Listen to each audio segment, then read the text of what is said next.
And how about another weekly practice test question? Yep, Joseph here with another one of those.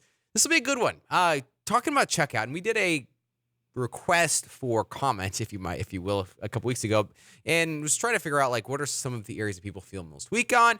And yep, sure, knew it. Checkout was one of those. So we're working at coming up with some really good practice test questions for the checkout area. And this one is going to be an interesting one. And I don't really think there's a way that one can just decipher the answer. You know, that with some practice test questions, we'd get in there and it's like, this one I know is not correct. And this one is a little more tricky. And I have started on most of my practice test questions putting that keeping maintainability in mind. They're just so that you understand that at least two of the three questions, and sometimes three of these answers, are all valid answers. So it makes it a little more tricky. Let's jump in and take a look at this question. You have created a new field titled shipping email that is displayed in the shipping method area of the checkout.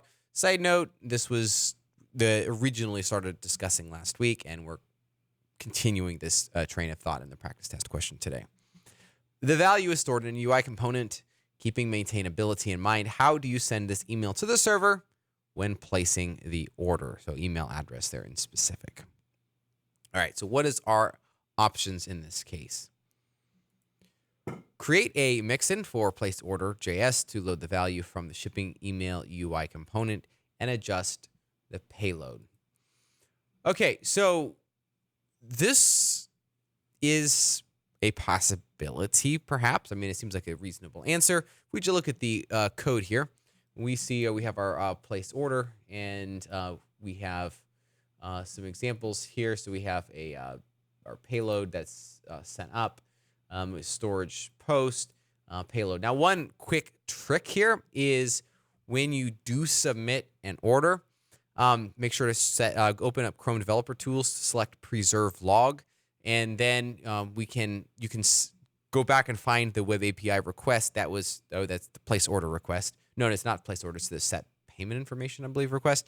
It's not intuitively named. But then what you can do is select you can go to the Initiator tab, and it will show you the JavaScript path, basically a stack of trace that tell fetch or whatever the XHR request was actually triggered. So in that case, that can be very helpful for understanding, okay, what's the flow, and ultimately how do I get in there and make a modification to this. As such, we can take a look here.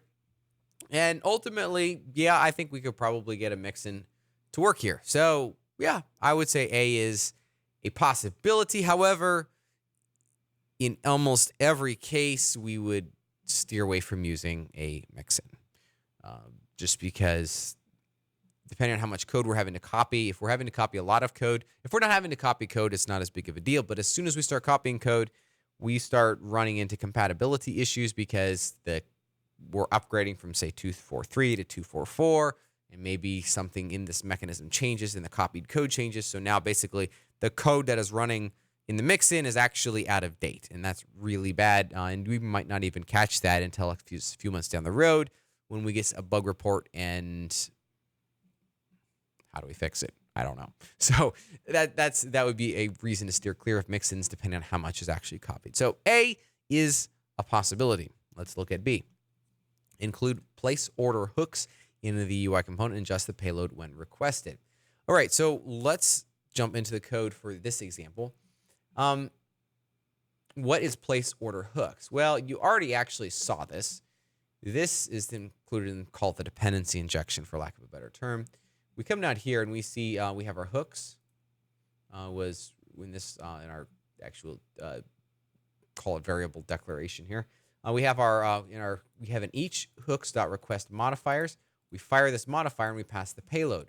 Well, that payload, based off of the way that JavaScript objects work, they're passed by reference. This payload is modified for each one of these hooks and then is sent out here.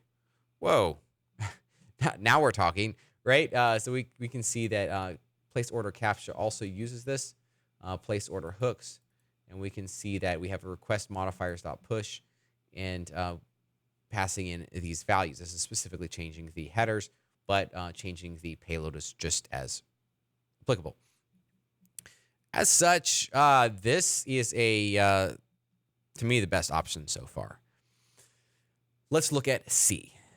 Use the UI components export property to the quote model to send basically a quote model and to place the shipping email address. So this one works. Well, maybe it doesn't work. Well, here's why it might not work, or actually wouldn't work.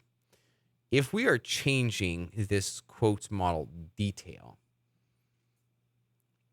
basically adding a new parameter on there, whether or not that would work or not as far as on the code side, it's not going to work on the API side. Because remember, the API is expecting a certain set of parameters that have been defined in quote interface. There is no shipping email that has been set on there. It's not even still a good idea because this is a quote address we're technically associating with this. This would be the shipping address. But at the end of the day, we're trying to pass up a new parameter against the quote or the cart interface, and that's just not going to work. We're going to get a hard error. And so even if it would work on the codes on the JavaScript front end side, it's certainly not going to work on the API side. So combining all of this together, I think we have a winner chicken dinner, which would be B. That's what I would select in this case. Place order hooks is your best friend to passing up new information for the place order request. And there is your practice test question and answer for the week. Take care, and we'll see you next week.